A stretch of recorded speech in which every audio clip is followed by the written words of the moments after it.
Guys, I'm Steve Zaragoza here with Christian Cantamessa, director, writer of the film Air. This is exciting because the movie is literally playing behind us in a movie theater as we sit here. What is that like? It is incredibly exciting, and it's literally the culmination of all the work that you put into these little projects that you start, you write the script.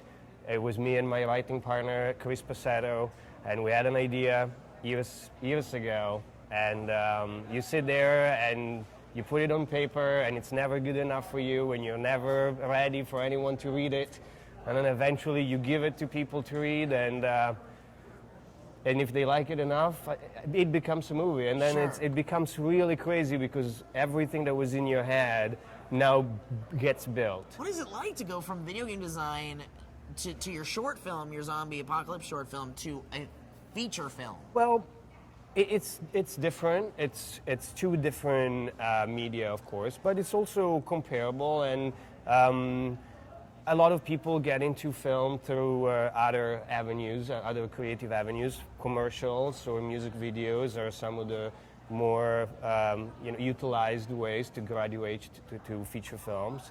Very few people come from video games. I think I might be the first or the second person to do it. Yeah, that's awesome.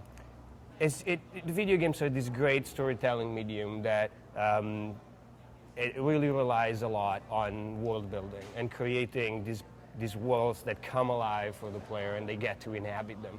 And that experience, in my opinion, is very useful for filmmakers as well, because you want to create these worlds for people to then get a little window on and inhabit vicariously through the characters.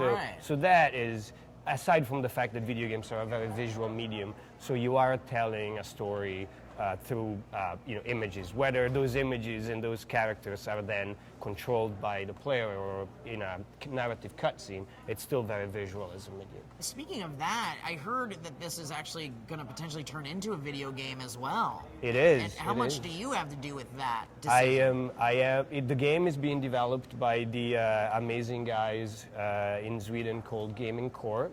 And they're a new company, but old veterans of the Swedish game development scene, which is very famous, and that part of the world has given us some really fantastic video games.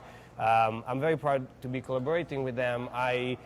At the moment, I'm more like the custodian of the world, so to speak. Right. I'm kind of carrying this torch, and I'm helping them explore our little bunker. The story in the game will take a look at a different couple of custodians and different problems that they face, and just a different angle. And with that said, the film comes out, when's the release date for this film? August 14th. August 14th. You guys got to see this movie. It's going to be on VOD and in theaters. I can't wait to see the movie once more because I've seen it already and I love it. And I'm all about this sci-fi, post-apocalyptic, bleak universe type stuff. And I know you are too. I'm very. It's very interesting because all these stories, whether it's straight up post-apocalyptic, something like a zombie story, and I've explored that, or whether it's Air, which is more, it's more about the dangers of nuclear proliferation, pollution, climate change.